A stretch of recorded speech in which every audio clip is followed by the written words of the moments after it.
Hello, everyone. Welcome back to the QSL podcast. This is what, episode 4? Episode 4. Episode 4. Episode Yep. 4. Yeah, yeah, A yeah. New Hope. Well, it's been kind of a weird week, but I am joined here by Red Sniper, the man who is always here, as well as Joe making his first appearance this season, I think. I'm back. I'm back, baby. Yay, Joe! Yeah, I mean it's good to be back. I mean, took a little bit of a hiatus, real life stuff, but hey, QSL is here and it's been great so far. Although Yeah. call Well, last week the week of the reschedules, but you know what? It's it's all right. We got good Smite coming up, lots of games going on this week, and we're ready to here to talk about them, right? Yep. Yep. So, yeah, just as Joe said, we had 5 total games rescheduled. All of the majors teams Yeah. elected to reschedule every single one. Ah! So literally no majors matchup was played this past week, which is why it was Oh. kind of quiet around the server. Yeah. Yeah. So Which, and one of the minor sets got rescheduled too at the very last minute. So yes, King's Knights and Little Noms got rescheduled at the last minute. However, I do have standings technically after week 2. So, do we want to talk about that for majors real quick? sure. Yeah, let's go ahead and start that off. Okay, so for the majors teams, here is the standings after week 2. Because again, week 3 was full reschedule, so technically it's after week 3, but you know. So in first place as of right now, actually I should say as of before last night, because we have already had a couple of week 4 games played, but we actually have a tie for first place. The Phenoms and the Pittsburgh Phantoms, both with 6 points. They are 2-0. The Kings Dukes at 1-0. They have 3 points. They are tied with the Reapers at 1-1. They also have 3 points. Again, 3 points for a set win, 1 point for a game win, but a set loss, and then 0 points if you are 2-0'd. So, or I should say 0-2'd. But 2 points to the Boonie gang. They have dropped both of their sets, but they did pick up a game in both of their sets. The Obsidian Mages are also 0-2. They only have 1 point. They were unable to pick up a game against the Phenoms. And then the 7th and 8th place tie, I should say tied for 7th place, is Zeus Juice and the Archon Dragons. Zeus Juice 0-2 as well. They have not won a game yet. Neither have the Archon Dragons. They are 0-1 as of this very moment. Yeah. So yeah, I mean that's the standings there. Of course, as we mentioned there, they do need to be updated. There have been a couple games played, but that's how the overall outlook was. So there were no, I think, roster moves in this past week. I believe there will be a couple coming in the next one, so stick around for that. But we do have a few games that we can talk about here. Yes. Very few that have been played. So the first one coming down, the Lovers' Quarrel, Ferryman versus Obsidian Knights, with Obsidian Knights getting the better of the Ferryman, 2-1. Now, this is somewhat of a result that I would have thought would happen. You know, Ferryman, I think, are kind of back and forth depending on how well Herc is going to play, how well Raptor is going to play. Um, I sort of think of those as the X factors on that team. And Obsidian Knights, I think, are kind of a sleeper pick. They definitely have a lot of good moving pieces there. In terms of, I believe Wolfman Sam is on that team. Chaos Tonight can play really well, and you know, I'm giving generalized terms here because I can't exactly recall the specifics of this matchup. Maybe someone else here will be able to give it that, but you know, This, yeah, it was yeah, a go ahead. really close match. Obsidian Knights fought tooth and nail for both of them, but and I'm gonna, oh my Really. goodness, I'm just gonna say this. Um, you kind of know what I'm gonna say. Peaceful did peaceful things. the Obsidian Knights have 3 players that, if they are on their game, can be absolutely devastating. That's Peaceful, Chaos, and Goody Proctor.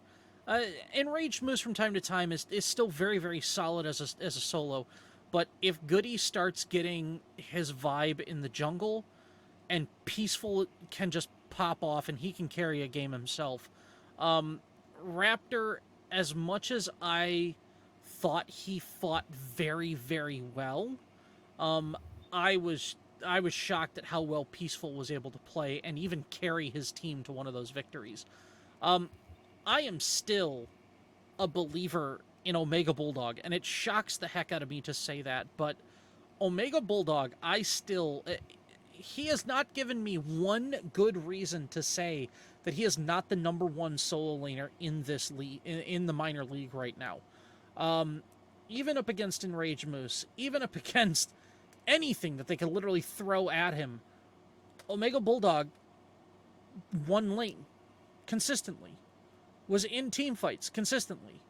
And really it did come down to a slight mistake on the. I don't want to say that the Obsidian Knights outright won it, and I don't want to say that the Ferrymen outright lost it.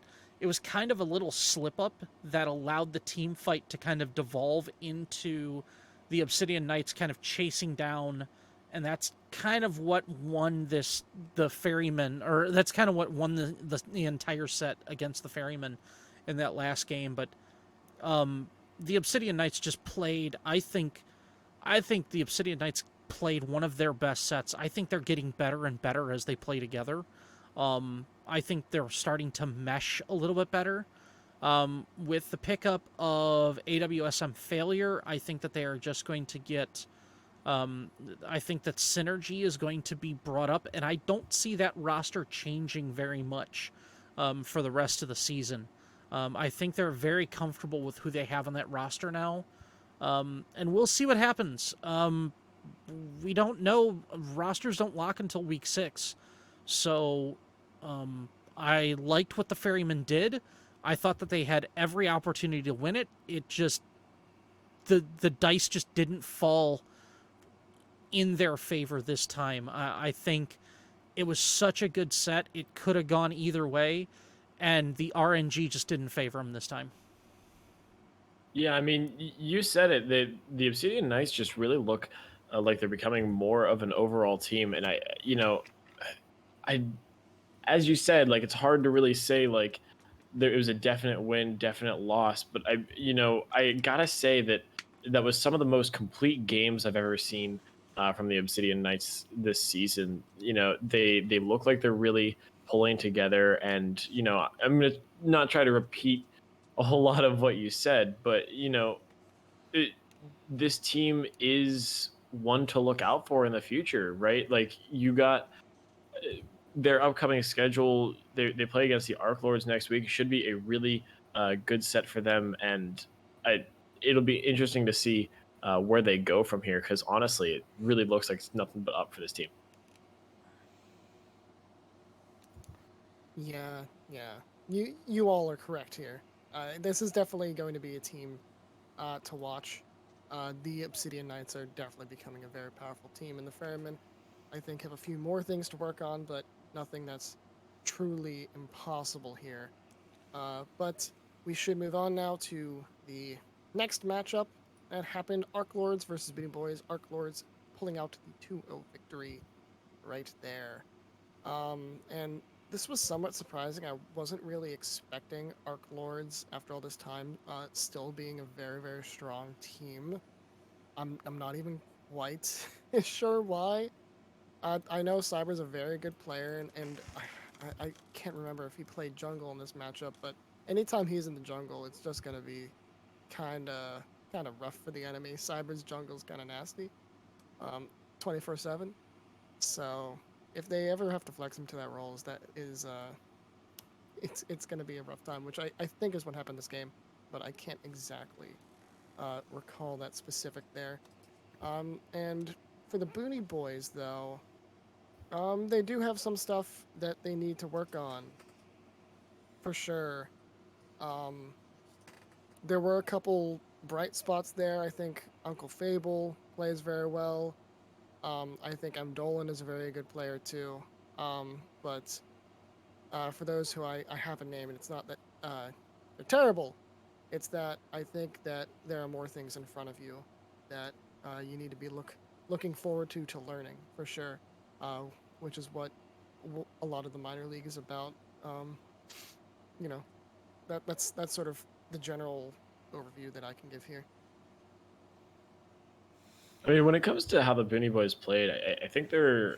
I mean, as you said, there's a lot to look up to. I mean, I didn't think it was a terrible set. You know, there are bright spots on the team. There are bright spots about how they've played. So, you know, they're going to continue to look forward. You know, Jeering, especially in the minors last season, had just like a really breakout end of the season where he was able to really kind of uh, push his skill, push his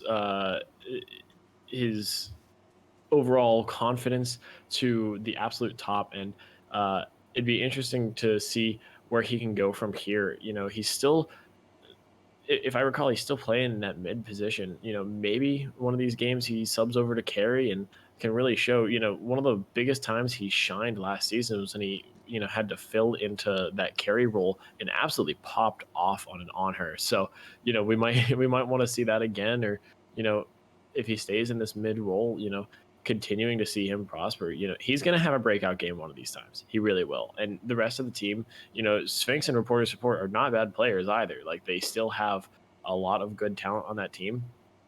So, at the end of the day, this Booty Boys team is still in a good spot going forward.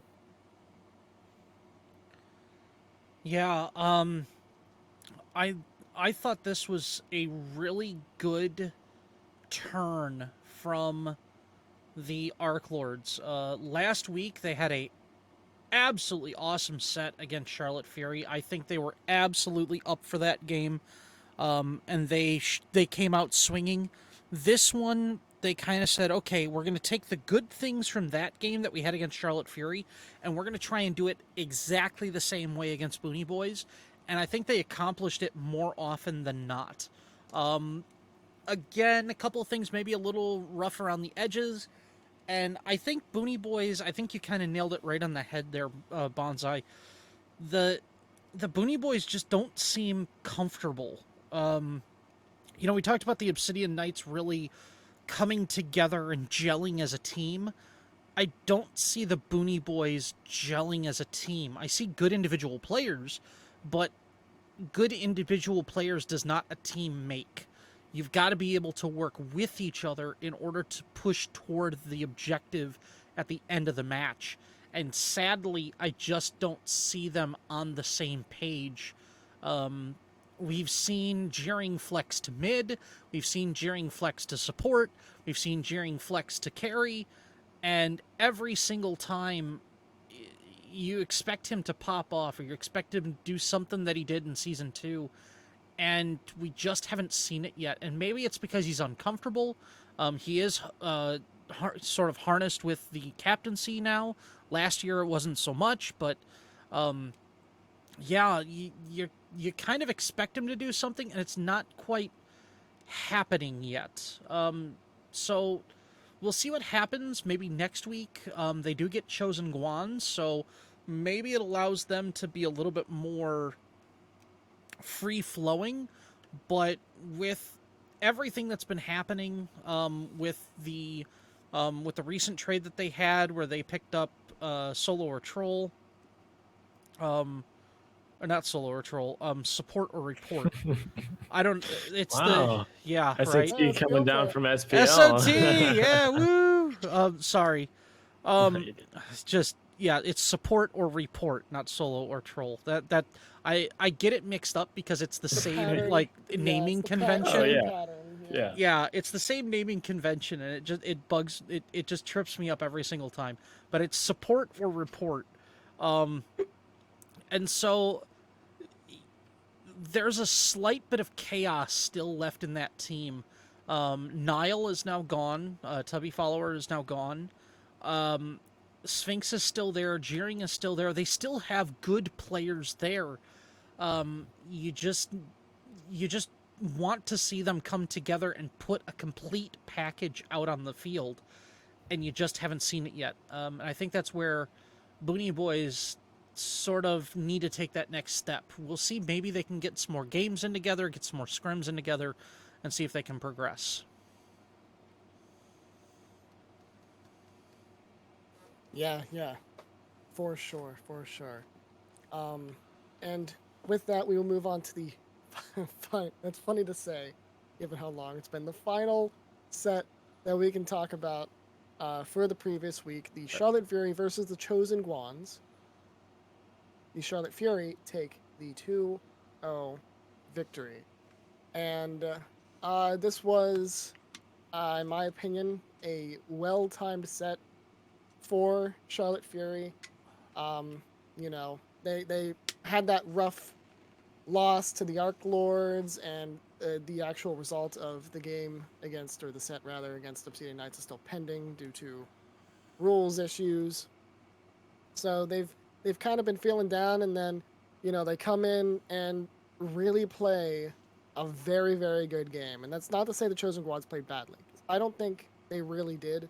I don't think this was their worst set that they've played uh, by a long shot, and probably not the worst set that they will play this season. I think that team gets a lot better over the course of the season. But excuse me, it just shows how well that over these past couple weeks, given the mild success that they've been able to have, that they've been able to come together as a team and really work on their problems rather than ignoring them, getting into reviews, building that team just confidence and coordination. And this is a big point for them, and a big turning point for them, I think, moving forward, is that they're going to try and play up to their competition, and they do have to really play up to it, because their next set is against the little Noms, so big competition there. Yeah, I think that this set against the Chosen Guans was probably one of the best, most complete sets that the Charlotte Fury had. I think when they faced the Arc Lords, they were a little disjointed. Um, there were some cracks kind of showing in the armor a little bit. And again, it's sort of the criticism I had of Boonie Boys, which is there are talented players, and we know that there's talented players on that roster, but they just didn't seem to work together. Now, again, the dice kind of fell against them when they played the Arc Lords too, but in this one, it just felt like it was very complete and very systematic. You saw them really try to work together for objectives, try to work together to get people ahead in lane, and that was something I really enjoyed during this game. You saw them work more for the team than for an individual stat line. And because of that, I really think that if the Charlotte Fury can continue that, I see them easily making the playoffs and maybe even potentially vying for one of those two buys in the semifinals. Yeah, I mean, Charlotte Fury, much like the Obsidian Knights, are a team that, I mean, while the Obsidian Knights have had a lot more, roster changes, the Charlotte Fury have just not played together a ton. Haven't seen that team scrim a whole lot, but once they get a few games under their belt, once they get a few weeks down, it really is just all about connecting with each other, grabbing a little bit of that chemistry. It's something that happens in a draft league a lot, is that you got to get used to playing with some new players. You vie with some people, who you play with a lot. You got your friends on your team or whatever, but it's not really a complete game until you got all five there. So, while there was a little bit of difference there, a really tough battle against the Arc Lords, it didn't go there in their way, and that week one set that is still pending could even still end up being, a win in their favor. So this is a 1-1 team now that could be 2-1 or 1-2, but it's going to be, close going into it, depending on how that set goes. The rematch from week 1. So going into it, a tough matchup this week against the Little Noms, but it's really, not an unwinnable set for them. Um, they're getting better as a team. They're working more together as a 5-man stack, and it really showed in this matchup on Friday against the Chosen Guans. Yep. And if we would like to, we can shift to taking a look at the standings after week 2. Again, this is sort of taking what we already know, but again, there's a whole pending thing, so don't worry about that. These are subject to change depending on what happens with that. But as of right now, we have a tie for first place between the Little Noms, the Obsidian Knights, and the King's Knights, all with 6 points. We have the Ferrymen and the Arc Lords at 3 points each. 1-1 are their records. Chosen Guan, Charlotte Fury, and Boonie Boys all 0-2. Chosen Guans with 2 game victories, Charlotte Fury with 1 game victory, and Boonie Boys with 0 game victories, rounding out against 6, 7, and 8. And of course, that's all going to change once week 3 and week 4 input, and as everything gets, all the reschedules are going to get played. So, again, trying to work with what incomplete information we have, but at least giving us a little bit of a picture. And I guess that's probably where we should transition to. I don't know. What do you guys want to talk about next? I mean, you mentioned week 4, so why don't we just get on into it, right? Yes. Yeah, let's do it. Yeah, so week 4, it's kind of interesting. As of recording time, there have already been 2 sets played, and we're not going to talk about them. Today, we'll talk about them in review. Oh, yeah. Yeah, we'll talk about them in review next week. So stay tuned for that. That So being instead, said, they were both good sets. Oh, they were awesome sets. These were... 2 sets that have been played have been the best sets yet. Yes. If you haven't gotten a chance to check them out, Pittsburgh Phantoms versus Phenoms and Reapers versus the King's Dukes, both fantastic sets, absolutely worth the watch. They've already been played, so we're gonna just skim over them now. That being said, we got more matchups coming up in week 4 that are looking great. For sure. So check out the Twitch. They're not on the YouTube yet. They will be eventually, but not at the moment. So go over there, Quack and Smite League. You know where to go. And we will take a peer into the future with the Archon Dragons versus the Obsidian Knights. And I will have to look up my predictions here that I said earlier. So I went with the Archon Dragons taking this victory 2-0 over the Odd Mages. And I'm going to tell you why here. So first, that pickup with NMR is massive. That team is going to get very good, a lot better than they have in the previous matchups. And the Obsidian Mages, I think, still have a lot of questions to be answered. I think their team is still somewhat better than it was, but with Scarabax dropping out of captaincy, as well as an already weaker draft, that team is in a really rough spot, and they've really gone through the works here. So that's where my prediction comes through here. Yeah, I'm gonna have to go ahead and agree with you. You said it yourself. There's a lot of question marks with the Obsidian, with the Obsidian Mages here, and Archon Dragons. You have to put a question mark over NMR. He's just coming back.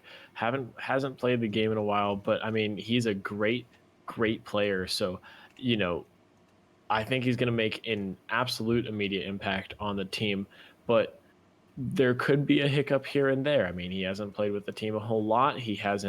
Um, he hasn't spent the entire season on that roster. So, maybe you put a question mark over it, or maybe he just walks in and absolutely makes a complete change in this squad. So I think it's going to be interesting to see what happens when you add NMR to the lineup. But at the end of the day, he's just a great player, always has been, and I think always will be. So I think this one definitely goes probably 2-0 in the way of of the Archon Dragons here. Yeah, I thought maybe of going that way as well. The loss of Scarab is huge for them, at least for their mental, especially with the synergy that Scarab and Slim had. That's not going to be a thing anymore. And so, how is Slim going to be able to adjust to that? And how are they going to be able as a team to adjust to that? I know Scarab was able to do a little bit of shot calling on that team. Now you're going to have someone else step into that place. Dragon has popped in. He is now going to be captaining the Obsidian Mages, and we'll see how it pans out. I am going to go 2-1 to the Archon Dragons. I think the Mages are still very good. I think there may be some rust for the Dragons. They have not played in 2 weeks, and so we'll see if they are able to at least knock the rust off a little bit. But I still think they're gonna take this one. But I'm gonna give the benefit of the doubt to the Mages and at least give them a game here. That's fair. That's fair. We are not an autoc. We are not an autocracy here. We will allow your opinion here. For now, of course. Yeah, future, I'm but... just waiting for that to no longer be a thing. Yeah, Neptune's gonna come in here and tell you what to do. But Well, anyways, I'll tell him to go talk to his teammate. all right. We do have the next matchup here, and the only other majors matchup that we can really talk about because the other two have already been played: Zeus Juice versus Boonie Gang. And I think this is going to be a very exciting set because I think these are two teams that are going to be fighting for those middle spots there in the playoffs, those 4, 5, and 6 spots to be eligible to play in the playoffs. And I'm going to predict Zeus Juice takes it 2-1, and that's because I really like that team. I think the double Justin combo, of course, is both kind of funny, but also like seriously very good. Olive is, well, he can be fantastic. Sometimes he's a little bit off, but I think he's way more consistent than others. The support role in QSL is kind of like, there's a lot of really good players, and by a lot, I mean actually a few, and then there's just a ton of mediocre players. I think all of us one of the better players. And then Rye can pop off for sure. And I think Justin at mid is sort of their X factor. And against Boonie Gang, I think Subkiller's been kind of underperforming lately. And that's kind of hard to say because I'm a big Subkiller fan. But that's Boonie Gang's X factor there. Not to just speak of the rest of the team. So that's my prediction. I think Boonie Gang will steal one because I think that squad can still do a ton. But I'm going to give it to Zeus Juice. Yeah, when you look at this Boonie Gang roster, Drunk Diplomat's a great player, Subkiller is a great player, Destiny. I mean, everyone on the team is a great player, and you take a look, especially with Destiny and Subkiller on the same team. The two of them play together a lot. They got a lot of confidence as a duo. I don't know where the question mark comes with that team, but there's something about it that I don't know. I don't know what ties it all together. There's not something for me where I look at that roster and it's like really tied together. I know I already said that, but I think that they just need to continue to work as a 5-man, continue to work on their completeness and finding their game, because I think once they get on a roll, they'll be on a roll, but they need to get the wheels under them, kind of. And I mean, I think we could see it against Zeus Juice. It could be this week where they really find their groove. And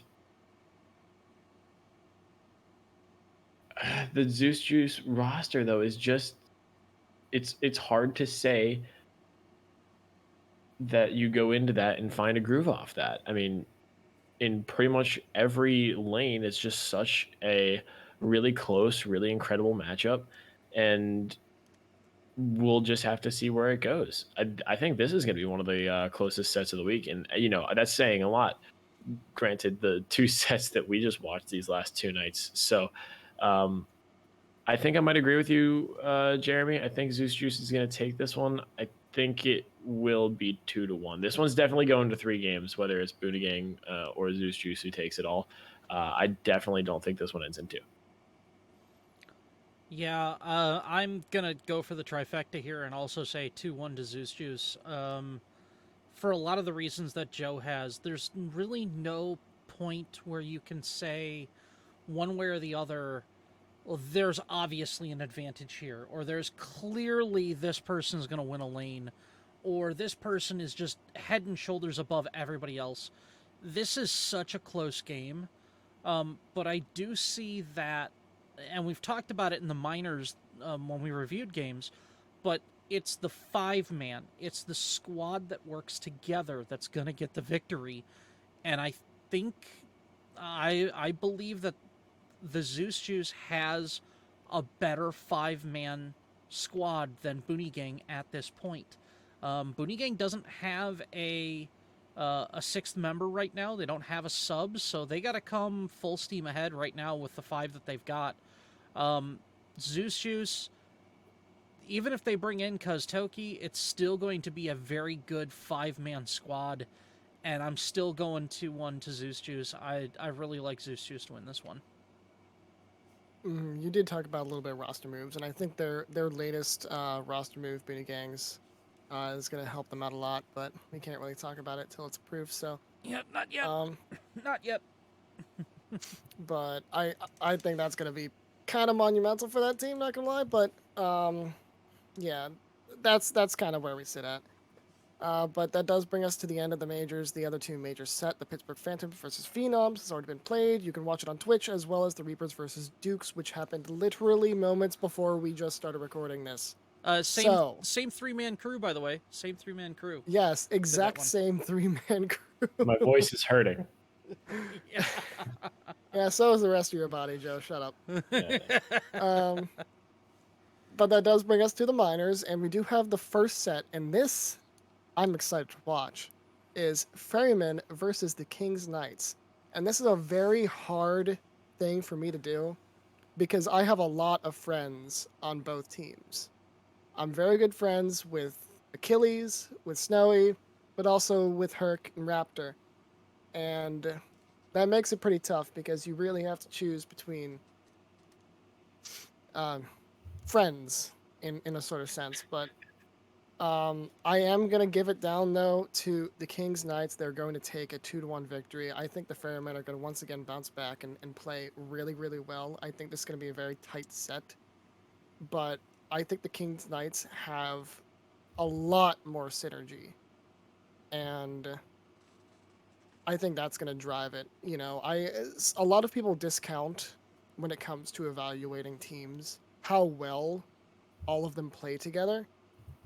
And I think the King's Knights really elevate all of each other to play better.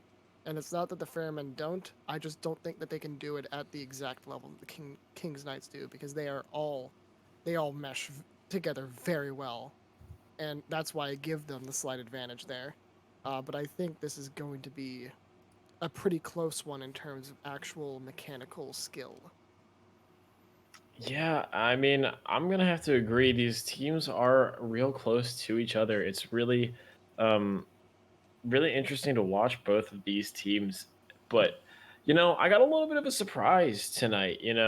We saw, no spoilers, the Kings Dukes played with a minors to majors sub in the set tonight, with Crudes coming up to sub in that jungle role, and he played really solid in the majors. I think he can take that experience, bring it back down to the minors, and really kind of have a very impactful game this week. As well as pretty much everyone on the Kings Knights also coming in and working around that. I think if Crudes plays as well as he did in the majors tonight, in the minors this coming week, I definitely think that the jungle could be a really strong point of impact for this Kings Knights team.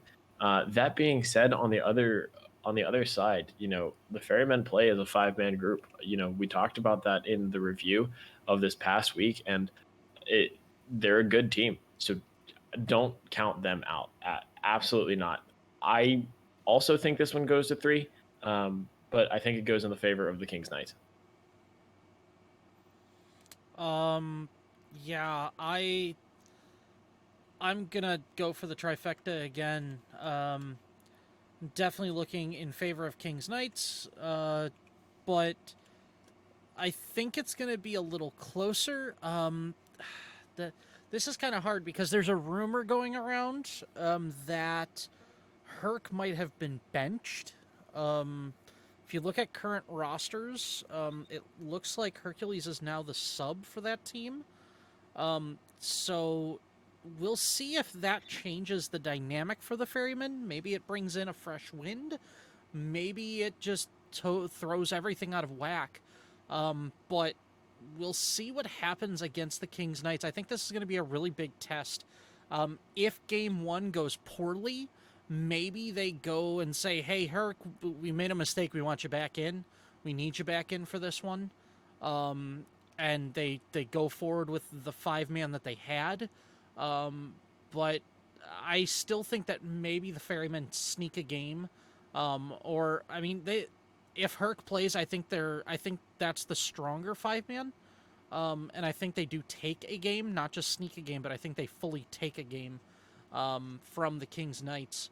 But I do think that the Kings Knights are sort of this 5-man death ball kind of rolling right now. I think their team synergy is just too good at this point.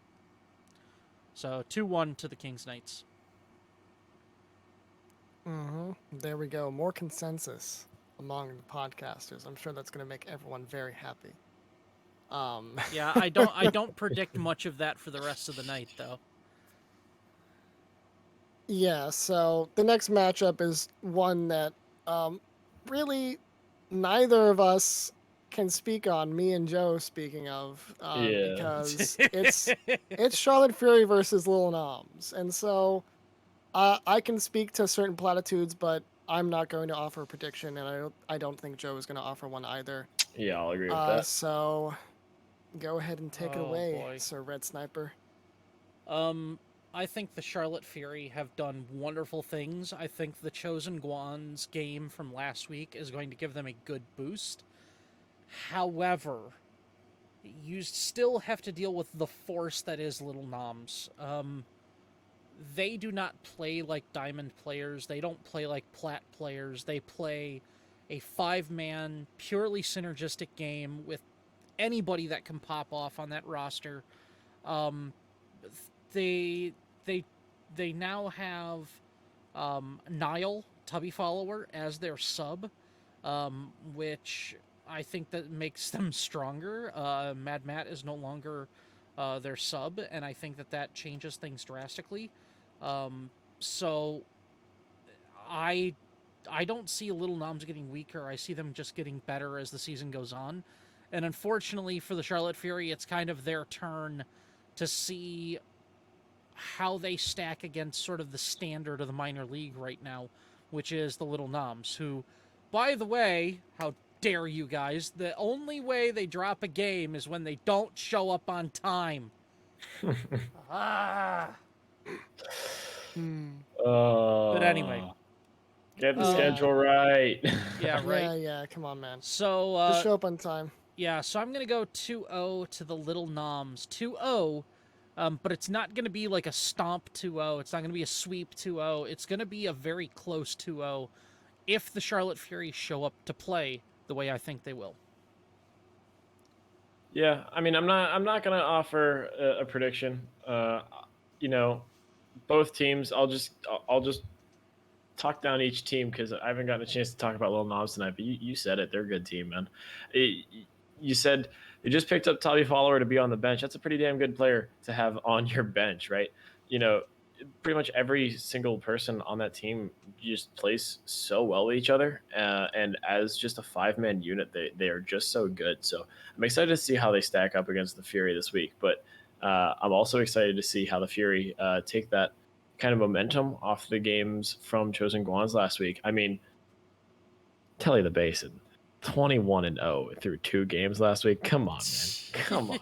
I gotta give you a shout out for that. Like, come on. But yeah, it'll be an interesting one for sure. So I'm definitely looking forward to watching that one this week. Yeah, it'll be a good set to watch for sure. There are a few people who can pop off on the Charlotte Fury who might give a little bit of a spook to Little Noms, but because the Little Noms did get somewhat weaker and stronger at the same time. They did lose Satan after he was banned, and they did pick up Nile, who I think improves that bench by a very considerable margin. But you know, I don't think they are an unbeatable monstrosity, and I think that the Charlotte Fury have a lot to play for here, for sure, for sure. So that does lead us though into our final matchup that we can talk about: the Chosen Guans versus the Boonie Boys. And to start us off, I would like to hand it off to Joe. Yeah, I mean, you got two teams here who are both really fighting for some wins.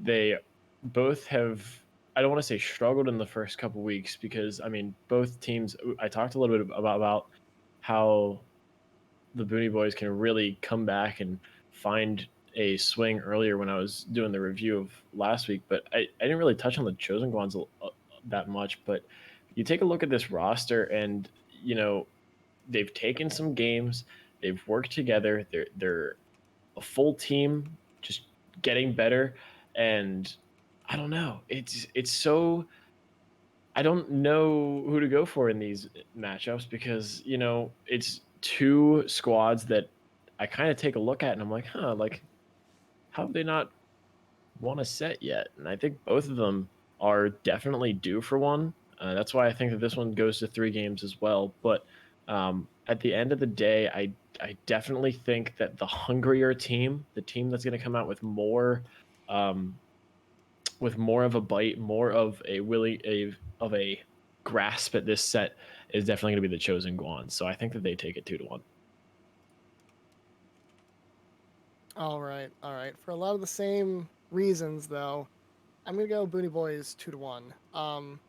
I think that the Chosen Guans have a lot there, and from watching them play the last set, they have improved a significant margin for sure. And I think they have a high ceiling cap. I just don't think that they're quite there yet in terms of team synergy and really mechanical skill, call out skill.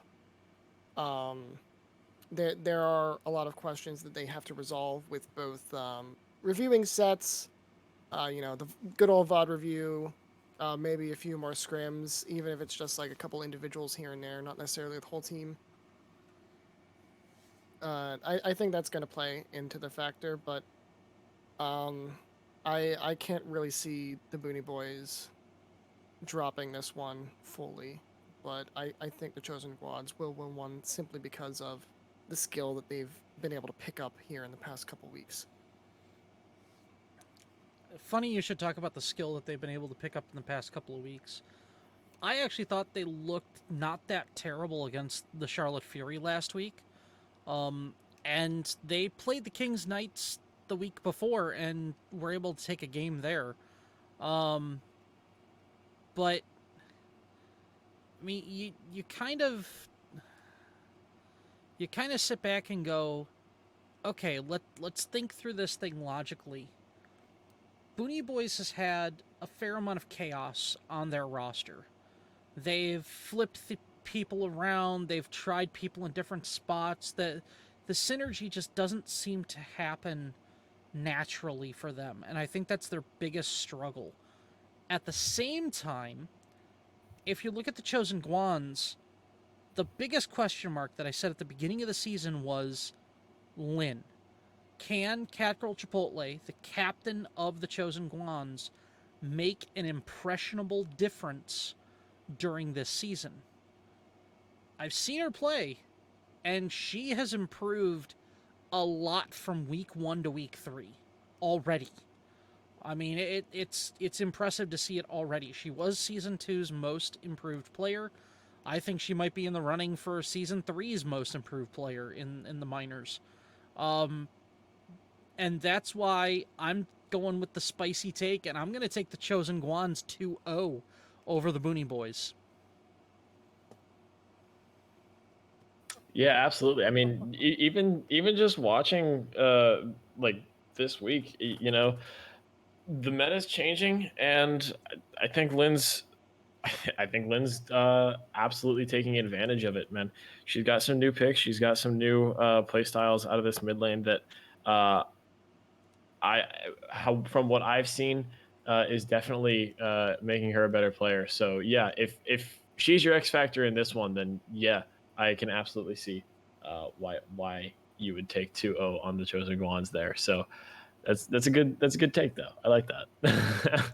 Yep. Quick question, real quick, before we continue. But did we talk about Arc Lords and Obsidian Knights? Yes. We did. Joe, what was your prediction on that? That might have been my miscue on this one. I think we all went 1-2. So Obsidian is taking I it. did not. I went 0-2 towards Obsidian Knights. I have the Arc Lords losing that one. I don't think we actually talked about that matchup. I know we talked about King's Knights and Ferrymen. I remember that one. Yes. And I think we skipped a little Noms. So I definitely think we skipped over. Yeah. Okay. So real quick, real quick. 'cause we're getting late, so I apologize. It's I been a remember long talking night. about chaos tonight, though. I talked about chaos tonight. Was that in the review? I talked about it in the review. I talked about it in Oh the my review. God. It's a review. Are Okay, we real able to quick. pause? Real quick. We can really quick go over this last matchup. I don't really want to pause. Let's just go through it. Yep, let's just do it real quick. Do it. Just go. Okay. Archon Dragons versus the Obsidian Knights, both Archon really good Lords. or Archon Lords rather. Sorry. Stop naming your majors and minors team like almost the same thing. I'm looking at Right? you. I'm looking at you, King Cooter. Anyways, um, yeah, Archon Lords versus the Obsidian Knights, both really solid teams, solid rosters. You noted it in the review. Archon Lords Cyber in jungle, if he is popping off in jungle, he can absolutely carry games. Between him and Blazing Raven, I take a look at this Arc Lords roster, and I like it a lot. There's a lot of good things to like about this roster, and there's a lot of good players. That being said, on the other side, Obsidian Knights also have that kind of 5-man team that we talked about earlier. They really came out and showed a lot of improvement against Ferrymen, and I think that they look to continue on that role and shut down an Arc Lords team that has really looked very, very good so far this season. I think it's gonna be real close, but I think Obsidian Knights pull this one out 2-1.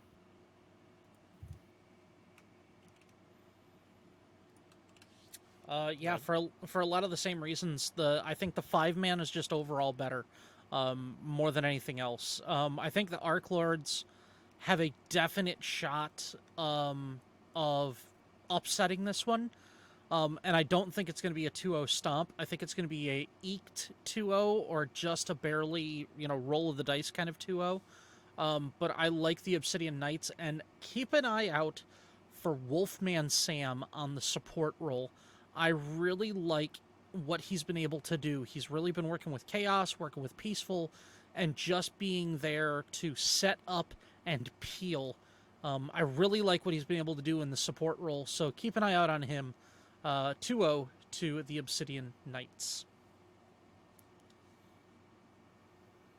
Yeah, and for a lot of the reasons, and I'll just keep it brief here. I'm gonna take it 2-1. For the Ob Knights, I think Arc Lords has a really great roster, and I think it's gonna be very close. Just in terms of the matchups there. But I will, in this brief moment, give it 2-1 for the Obsidian Knights. All right, I think we've covered it all now. I do have one more question for you guys, Mm, because I know it's not on the show notes. I apologize, mea culpa. that's fine. But do we want to talk about the playoff structure that was announced? It was just Yeah, announced this week. yeah, Both yeah. We should cover that real quick. Yeah, so the playoff structure and the all-star structure were released this week. And playoffs, we're doing something new in the QSL. We are doing a 6-team playoff. So there's 8 total teams, and in the previous seasons, Per it's league. always been 1v8, 2v7, 3v6, so on and so forth. But now, the first and second seed are getting buys into the semifinals. 3 will play 6, 4 will play 5, and the winner of those games, the number 1 seed, will get to pick their opponent in the semifinal. So if 6 upsets 3, if 4 beats 5, then the first seed gets to pick between the 6 seed and the 4 seed, whoever they want to play, and the number 2 seed gets whoever's left. And that's going to happen for both majors and minors. So it's going to pay to get those victories. And remember, there's no duplicate weeks. You don't get to play each other twice or 3 times now. You only get one shot. And I think that brings a whole new dimension, both in terms of the regular season and in terms of playoffs. What do you guys think? Yeah, every match counts. Every single one does. You drop something somewhere, that could cost you a seating spot, that could make you play more games, and ultimately you want to have the best chance to win. Getting those 1 and 2 spots is extremely important in order to survive. And when it comes to actually the layout of the league, when it comes to the minors, I'm not sure at the moment who are really like consensus top 2 teams. But in the majors, there's really 3 teams that are running it at the moment. And it's going to be very exciting to see, especially with the next week's matchups, who's able to come out on top, because that will ultimately decide who gets that bye and who doesn't. But it brings a whole new layer to the competition, and it also gives you something to play for. Um, in playoffs, in any sport, not everyone gets to participate. The bottom 2 teams will unfortunately be left out. We do have something planned for them, which you will talk about, Red. Yep. But um, this makes it all that more important to make sure that you show up to every single game and you don't just sandbag the whole time, hoping that you can get a magical player to come and save you. It's not going to work out like that. You will miss out on a chance to win the championship. So it's all very exciting on all levels, for sure.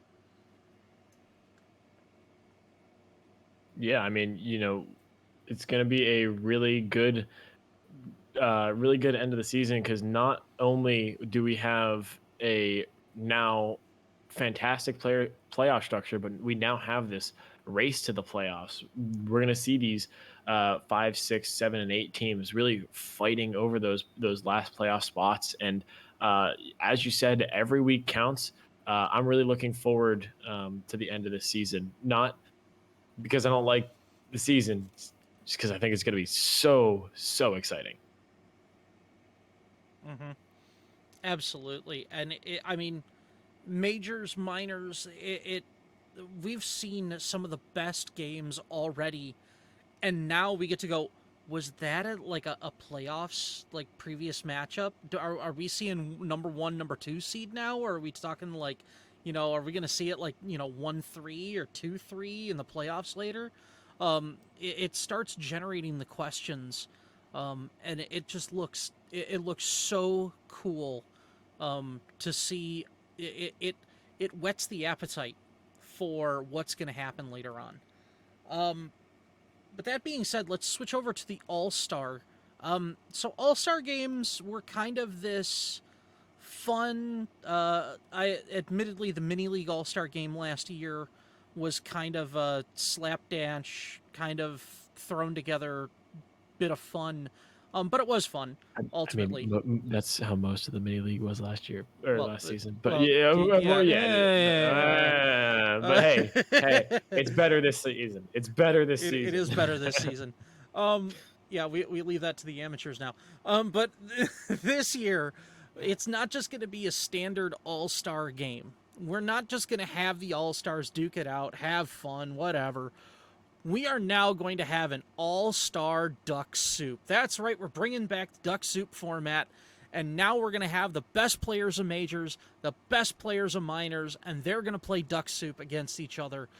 And because it's the week right before playoffs, we're also going to have sort of our consolation. I've kind of named it the wooden spoon games. It's sort of our consolation games, but the number 7 and number 8 teams from both the majors and the minors will play each other. So it's going to be sort of the who's going to come out on top and finish with that final victory at the end of the season, and who's going to kind of say, well, we tried, guys, couldn't pull it out at the end of the year, but at least it gives them something else to do, and they get to play one last week in the QSL. So your thoughts on All Stars? Yeah, it's going to be a lot of fun. We're giving it a lot more time, a lot more thought this year. And this year, I keep saying year when I'm talking about seasons. This season, it's been like I a know couple what you months. mean. I know exactly what you mean. Yeah. But hey, we're giving a lot of thought to it, and we're really looking forward to it. I think it's going to be a lot of fun. A quick little break, allow those playoff teams to take 1 week and scrim a little bit and get better and really prepare for that playoff push. But at the same time, have a little bit of fun in there too, right? The Duck Soup games are going to be great. The majors, minors, consolation games are going to be great. And then, we also mentioned that we might have a couple of other special games. Whoever wants to, play an extra game, we'll have another Duck Soup for some other people. Maybe we'll have a chance for you to play against the mods because you guys hate us, right? But um, but yeah, I'm looking forward to it. It's going to be a good time, and it's going to be a nice little break right before the intensity of the playoffs. So we're absolutely looking forward to it. Yeah, I mean, every single season, people have always looked forward to the All Stars, as just a fun little thing, a little break. Some people voiced their concern at the beginning of the season, like, you didn't say anything about All Stars, and that was so much fun. And we thought so too. With this season, we tried to scale back a lot of things because of errors in the past, just to make sure that we can get it right. And I think that we got it right enough such that we can afford ourselves this little tiny break. And so the Duck Soups are going to be very fun. All of those fantastic players who are going to reach the All Star votes, which will be community votes. It's going to be some of the best players in this league, and they're just going to be trolling. And there's nothing more fun, you know, than than watching players troll at the highest level. Like watching SPL level players just absolutely troll in streams is some of the funnest content you can find. I mean, who And doesn't and who doesn't love a panda cat carry shock? All right. yeah, yeah, like come on, man, it's some of the funnest stuff. So I'm extremely excited to see that. And the consolation prize, I mean, when it comes to the purpose of QSL, uh, one of our main goals is always like at the end of the day, we just want people to play Smite.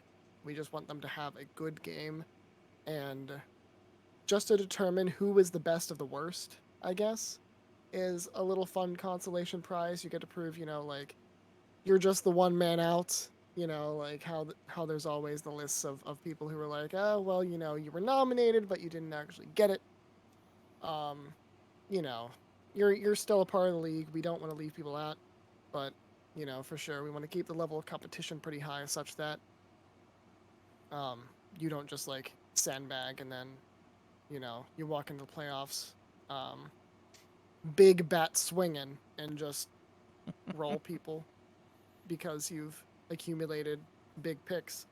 So, um, cautionary moves there, but yeah, it's gonna be very fun. And that name is pending the Wooden Spoon. I forget what we talked about in the Yeah. meeting. It But- is completely TBD. It is to be determined in But full. it'll be fun. You know, roles will be had. Maybe there'll be a couple gem prizes here and hither and thither, depending on the budgets of certain people here and there. But we'll make sure that people are compensated such that it'll be a fun end to the season. And I mean, nobody wants to play the mods. I mean, nobody really hates us that much, right? I mean, come mean, on. There has been the proposition of casters versus mods, which Oh might my be fun. goodness. However, that does raise the ridge of most mods are also casters. Yeah, that's a big question of how that's going to delineate out. And I am not to mention that many of the casters are much better than the mods, and so I would like to say what we could do is take a couple of the casters, take 3 of the casters and then take the podcast crew, and play each other that way. That might be something to go after each other on. At least I could sit out on the joust there then. But because I don't want. I see Cooter on my team, and I'm thinking, At least you got Joe, right? I mean, Joe can fill in for me. We'll see. We'll see. We'll have to figure Anyways. that out. But yeah, it's been a good time. It's been a fun time. This is a very short podcast and week, but It's been like we've still been recording for a while. it's But still hey, been a while. But it's fine. yeah. It's fine. Absolutely. But anyways, parting thoughts before we end it. I'm good to be back. Glad to be back on the podcast. Look forward to joining you guys again, and glad to be back watching a lot of Quack and Smite League. These first couple weeks have been great, and I look forward to many, many more. So, a lot of exciting things happening here in season 3. Yep, definitely looking forward to week number 4.